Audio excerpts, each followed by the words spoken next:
uso de la palabra el diputado Luciano Cornejo Barrera. Gracias, señora presidenta. Bienvenido, licenciado Julio Menchaca Salazar, a esta sala, su casa, la Casa del Pueblo. Voy a hacer 3 preguntas.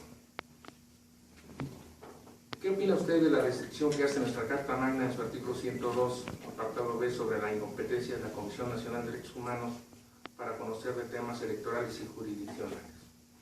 Y esto, bueno, pues se da a raíz de lo inequitativo que se dan los procesos, de que hay una serie de situaciones que se presentan, hostigamiento, amenazas, que se presentan hacia los propios candidatos en los procesos electorales. En el marco de la mal llamada guerra contra el narcotráfico que inició Felipe Calderón y que por lo visto el que hoy ocupa la presidencia de la República ha continuado, ¿podría darnos su opinión con relación a los retenes militares que se encuentran por casi todo el territorio nacional? Y por favor, quisiera saber si usted está de acuerdo en que los elementos del ejército se encuentren en las calles realizando funciones policíacas. Y por último, ¿qué opina de la figura del arraigo y qué sugerencia le daría a este Congreso respecto al tema de ser elegido ombudsman? Usted sabe perfectamente bien que en los últimos días se ha dado incluso por la propia Comisión Nacional de los Derechos Humanos que desaparezca esta figura en el contexto nacional y en los estados. Gracias, diputado. Tiene uso de la palabra el licenciado Julio Menchaca. Con su permiso, diputada presidenta, no sé si para cada pregunta tenga 3 minutos o... Así es. Sí, Sí. Espero no tardarme los 9 minutos, porque son cuestiones muy concretas. El avance que ha tenido la legislación en cuanto a derechos humanos a nivel mundial ha implicado que en muchos países de Latinoamérica, de África, incluso de Asia, se esté haciendo institucional la figura del ombudsman. En ese sentido, es progresivo, han sido progresivos los derechos humanos. Y lo tenemos en cuenta también en nuestras modificaciones a la Constitución Federal y a la Constitución Estatal.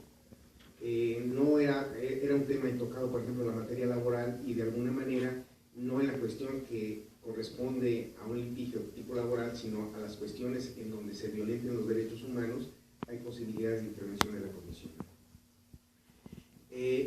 Es un tema que supera a las facultades de la Comisión Estatal, la cuestión electoral y la cuestión jurisdiccional, y siempre debemos estar sujetos al imperio de la ley.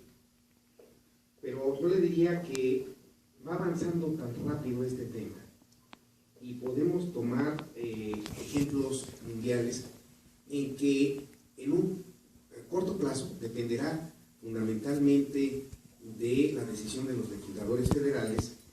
Podrá haber intervención en la cuestión electoral y en la cuestión jurisdiccional.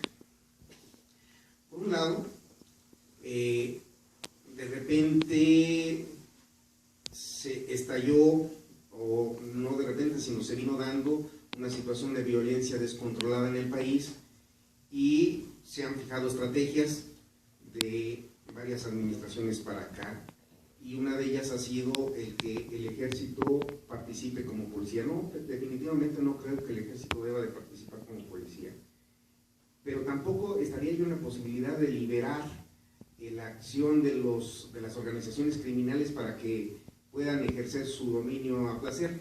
Es una cuestión muy complicada que tampoco entra dentro del ámbito local, pero que yo podría, como representante del pueblo, en el caso de que esta legislatura con eso me honrara, de impulsar la utilización de protocolos internacionales. Tampoco se trata de improvisar lo que puede pasar en un país. Hay experiencias que han sido relativamente exitosas, como en el caso de Colombia, como en el caso de Italia anteriormente, en donde ha habido toda una estrategia. Nosotros, curiosamente, como país hemos sido abandonados a la lucha contra el tráfico de estupefacientes por los países que les interesaría que se controlara de una mejor manera, que son los consumidores.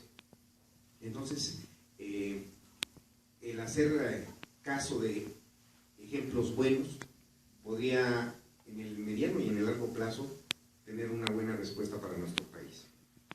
El caso del arraigo, yo creo que la anterior legislatura tuvo la enorme posibilidad de actualizarse con respecto a las disposiciones constitucionales.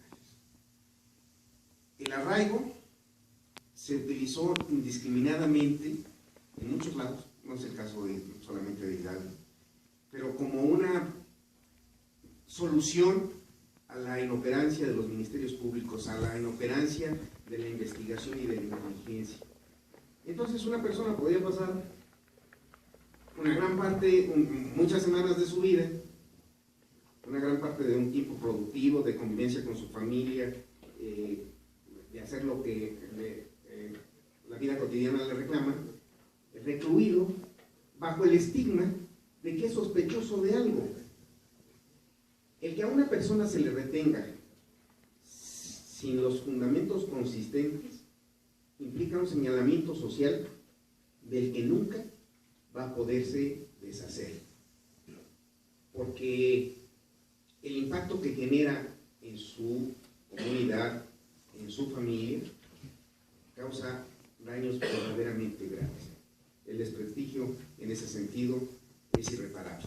Yo creo que es un reto fundamental de esta legislatura actualizarse, sincronizarse, no solamente con las disposiciones constitucionales, sino también con los tratados y acuerdos internacionales que conllevan el respeto irrestricto a los derechos humanos.